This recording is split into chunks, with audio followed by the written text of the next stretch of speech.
ভাতের জন্য ডিম ভাজবো। ডিমটা স্পেশালভাবে ভাজবো। এখানে আমি 3টা ডিম নিয়েছি, ক্যাপসিকাম নিয়েছি, টমেটো নিয়েছি, পেঁয়াজ, কাঁচামরিচ।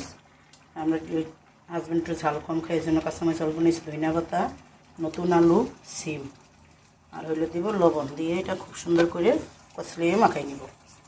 ডিম ভাজাটা শীতের দিন আসলে আমাদের অনেক খাওয়া হয়, খুবই মজা লাগে। ব্রকলি, কফি এগুলো দিই, সব সবজি দিয়ে ডিম ভাজলে খুবই মজা লাগে। হয়ে গেছে, এখন ডিমগুলো ভেঙে আমি দিয়ে দিব। ফেটাই নিব। ডিমটা ফাটানো হয়ে গেলে তারপর এখানে দিয়ে গেছে, এখন আমি ডিমটা দিয়ে দিব। ডিমটাকে এখন আমি ছড়িয়ে দিব, দিয়ে এইভাবে আমি প্রায় 3 মিনিটের মতো ঢেকে রাখবো চুলার আঁচটা কমাই দিয়ে। সেই ডিমটা সরষের তেলে ভাজতে হবে। তেলটা গরম হতে থাক।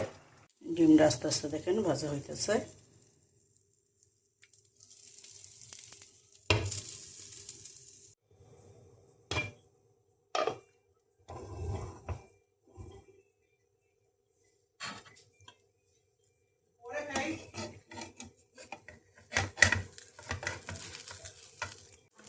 ডিমটা এখন উল্টাই দিব।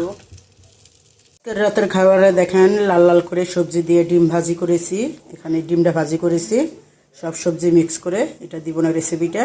আর এখানে মুরগি আছে, মুরগির সাথে ডিমও আছে, মুরগি ভুনা করেছি। আর বোম্বাই মরিচ দিয়ে ডাল চচ্চড়ি করেছি। কেমন হয়েছে বলবেন। আর সাথে আছে লেবু।